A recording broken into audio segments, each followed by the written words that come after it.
In this episode of Leadership Speaks, I chat with the legendary Mr. Kushal Singh of DLF, known as the man who imagined and built his own city on land when nothing existed. My family and I were on vacation recently when we decided to stop at a local restaurant. By pure luck, Mr. KP Singh also happened to be there. We were delighted and honored to be introduced to him by the humble restaurant owner. As we briefly chatted, I requested Mr. Singh for an interview and he agreed. This interview was pure good luck. Mr. Singh was also so gracious to accept my request and further so great a human to invite me to his home for tea, to interact and encourage unknown youngsters before, like myself, and give me personal guidance before the Zoom interview that you shall now watch. It was just good luck for me and him being simply a great human and leader. Mr. KP Singh is the Indian billionaire real estate developer, chairman and CEO of real estate giant DLF Limited. His autobiography, Whatever the Odds, tells of his life story where against all the odds, he built something truly great by overcoming hardships throughout his life.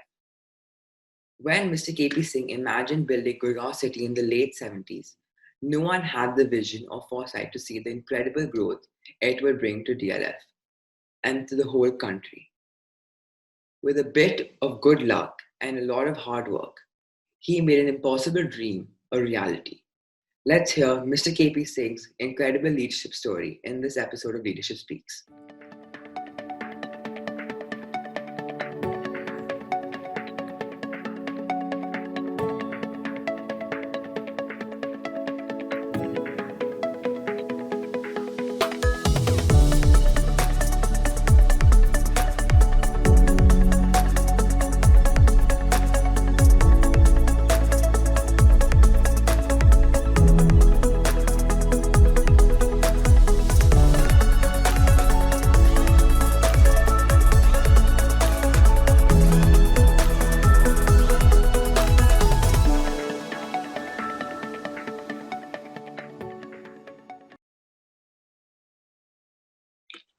So my first question is, there are 82,000 plus real estate companies in India.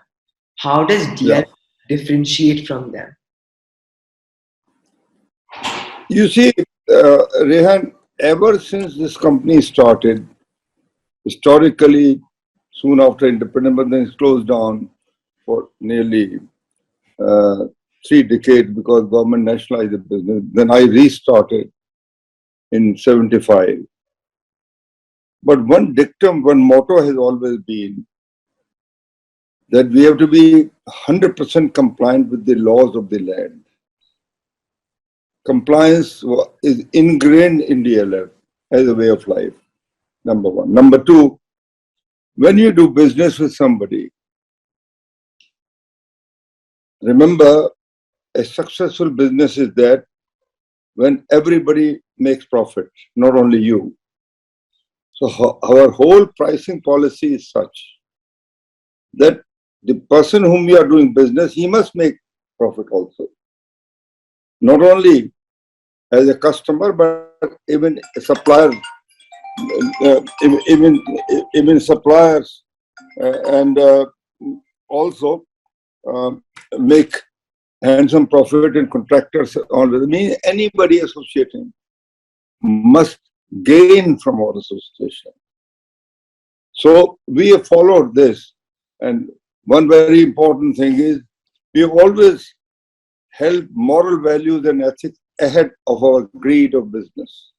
Three things. We have done it successfully, so therefore we have remained alive. We remained as a most sought-for brand, where others did not do that because there were no laws to tame them. Now the new law RERA has come in about a few years back. Now that has tamed all the wrong builders. So now they are doing it the right way. But it'll take them decades to build up a reputation. DLF built reputation from the day one. So that is the reason. Right. That's amazing, sir, because now keeping in mind with having your moral values and business greed these days is a lot. So that DLF managed to not get greedy and always keep their morals is amazing.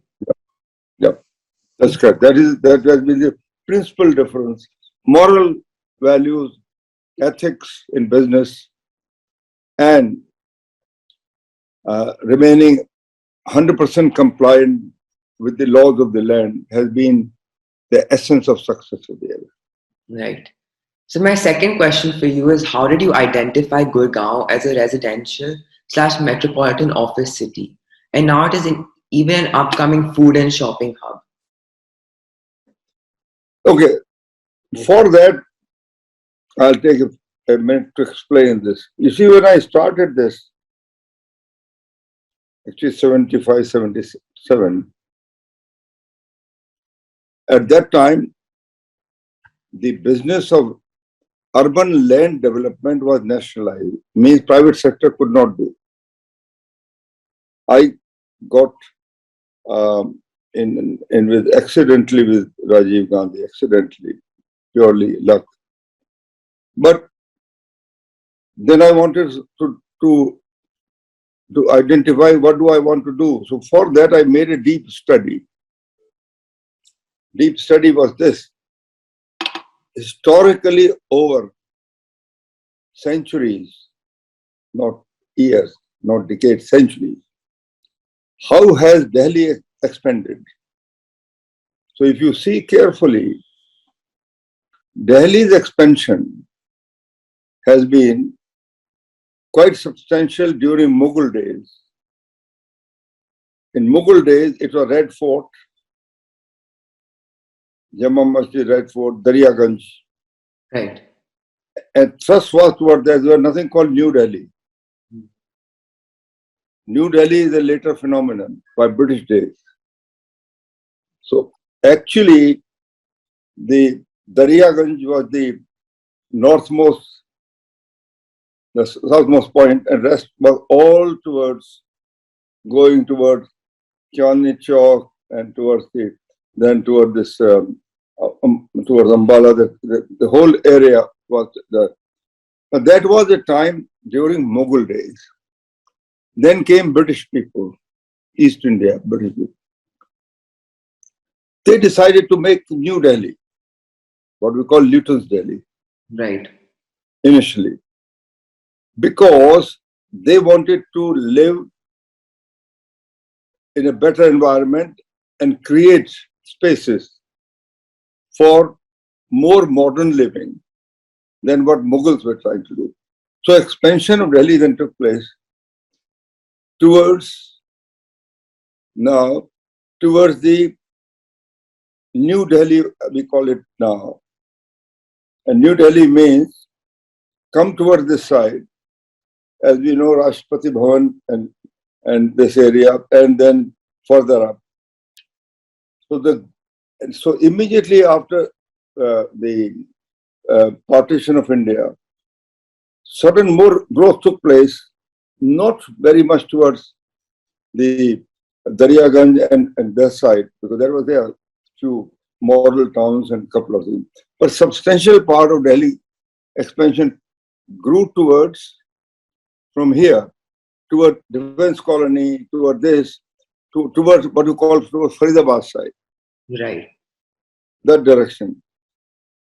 Now, why did they not go toward the east? East means toward Jamna river, because there is a river Jamna, you can't cross Jamna. So the expansion of Delhi did not take place, except some odd thing, Dilshad, Shadra, that kind of stuff, but did not take place because of the barrier of Jamna. Then the barrier came around, was also a little bit of Aravali Hills in the south side. But then when you look at the thing, you found now where the growth is going to take place. So by examination, it came to me that inevitably growth will take place towards Jaipur side. So when you see Jaipur, towards Jaipur side, it's clear. There is no Aravali Hills toward that area. In fact, the fag end of Aravali comes where the new Gurgaon is. Nothing. Then there is no other, there is no river. So actually the growth was toward that. So when I identify this aspect, I went there and I found that the area bordering Delhi, which was Haryana state, were all full of ravines. It was not a state like this. It was full of ravines, wild, totally, completely. Hardly any activity taking place, some few little farming, but very little. The rest of it are barren. So I thought that this is the area where I can develop a city. Right. And as luck would have it, it's only by luck, nothing else. Rajiv Gandhi, who was then not in the government, happened to pass through that place. And my encounter with him set birth to the new urban land development policy of India. Had it not happened, perhaps neither Gurgaon would have come in, nor the growth would have happened. So this is a deep research went into where is the growth, and then I saw the area was full of ravines. I said, it doesn't matter, we can level it up. There's the cost of this thing. So a lot of people told me I'm mad because leveling ravines, hills, but completely astronomical cost. But somehow I believe that if I do it well, I'll succeed. So I took risks, frankly, against all logical advice. But I was convinced that this is the right way to do. And history has shown now I was right. Right. So that's such an interesting story. And so you talked about meeting Rajiv Gandhi coincidentally and as luck. So your book talks about luck and destiny a lot. For example, this instance. Do you believe these are instances of luck or something you manifested over time? I do believe one thing. This question is often asked to me. Now, mind you, I'm not a religious man, not at all. I've not been to a temple. I don't know what my religion is, frankly. I'm a Hindu, but I believe in one philosophy, and that apparently is a great philosophy of Gita. That is, you do good things for people if you can. Somehow, God helps you. If you cheat somebody, somehow events become such that God will hit you back, both sides. So I followed this route. Not somebody told me, not somebody imposed me, but I got inbuilt into me a system of doing good things. So therefore, I would say, I think it is God's or some Almighty, by accident or by chance, he happened to pass through. So I would call it by chance and by accident of life. And that was, as you call that made, it's called a destiny, whatever you call it. But it was not planned, it just happened. So I will give it to God Almighty to make such thing for me, which enabled me to take my dream forward.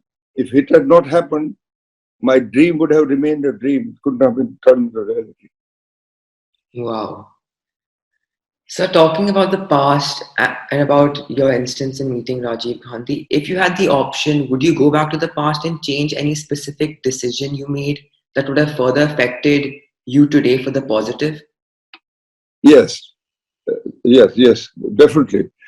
Actually, when I started Gurgaon, because Rajiv Gandhi was alive, Right. so he told me, he said, KP, do something. So I just said, let me do something, which is correct. So I planned city in a different manner. My planning was, what you see the roads today, for example, generally roads are 12 meters, 15 meters wide. My road was 36, 48 meters. Means double the width. Right. Why? Because if you see Luton's Delhi today was conceived by Mr. Edward Luton 150 years back. 150 years back when there was no movement of cars. But he had a vision that you need broader roads. So all the roads in New Delhi you see are very broad versus all the roads of the new development are very narrow. So I disagreed with the government quite a lot on this one. I said, no, there is no shortage of land. Let's follow the same principle, wide roads, low densities, and more area to cover. Right. Rajiv Gandhi was in harmony with me. So that I would have created something magic, more greenery, more things. But unfortunately, when he died, as you know, by accident he died, the whole system changed. Political people came. One Mr. Bansilal, who was the chief minister, I written a chapter in the book. He was all hell-bent in undoing what was done. So he made the road back to a narrow. So therefore, there's nothing I could do because it's government dominating planning. You have to follow what the government says. Like Rajiv Gandhi's plan was, frankly, to connectivity from Delhi to Gurgaon was not like this. No. I was sent to Korea, because I was great. He said, go and study Korea, go and study Malaysia. I went used to go to Malaysia, Korea, Singapore. I used to take one or two planners with me, architects, just to study. And I found their roads, connectivity to main city, very wide, broad. So when I came back, the police said, then do it.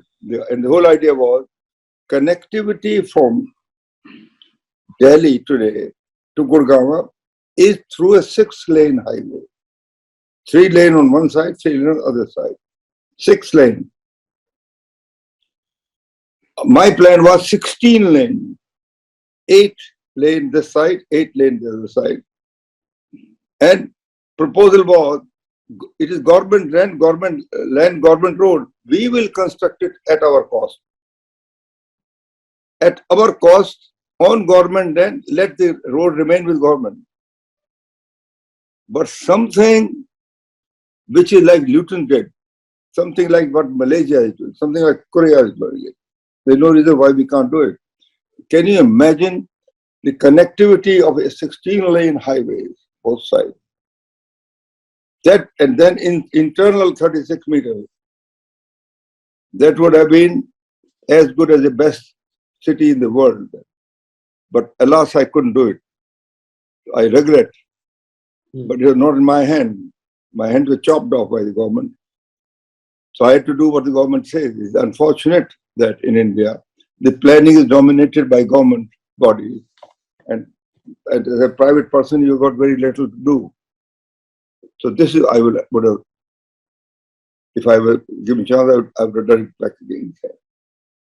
Amazing. So one question I really wanted to ask you was, having started with a humble background, do you believe it is possible in the real estate industry today to start with a minimal bank balance and still make it, or have times changed? Of course, we see this in the IT world and hear success stories, but do you believe this same is possible in real estate today? You see, Rehan, everything is possible in life, provided you have the following. First, you have to be hungry to succeed. If you are affluent, you cannot succeed. Affluent means plenty than normal, but hungry means you want to succeed. A burning desire to succeed, you are number one. I believe burning desire comes from a basic ability to take risks in your life. Right. Some people can take risks, some people don't take risks. I have this uncanny thing. I took so many risks, as you read my book. I was often on a crossroad of right. If you take a radial road on the right side, success, left side, down completely, hell, bankrupt. So either way, I could have gone. Several times you saw, I was on the verge of being arrested. Several times it happened. But I didn't give up because I had commitment and I had my convinced that I will succeed. Means you have to have courage. To do that courage, ability to take risks, then a, a inbuilt uh, uh, process in you to be highly compliant with the laws. Laws means tax-wise, planning-wise, whatever the law is, compliant, 100% compliant. And lastly, my dictum of ethics and morality comes ahead of my greed for profits. These are inbuilt things in a human being. And I practice this. There's some kind of almighty power helps you.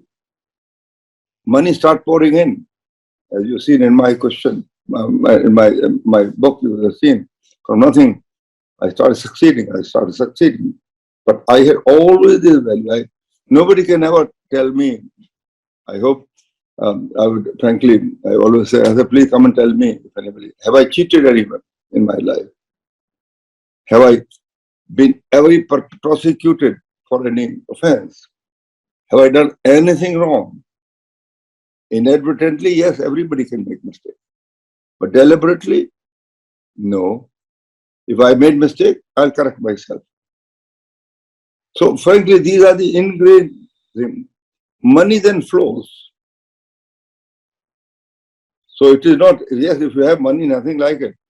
Your base is big, then you become bigger. But to get out of small base into something, you have to work very hard, take risks. And mind you, all risks don't succeed. Some land into failures also. So when you land into failures, you should not be dejected. But because there is a process of life. One more thing which I learned from my mentors, you must make mistakes. Encourage people to take mistakes. Honest mistakes versus people who are scared to make a mistake. Scared to take a mistake means they will not grow.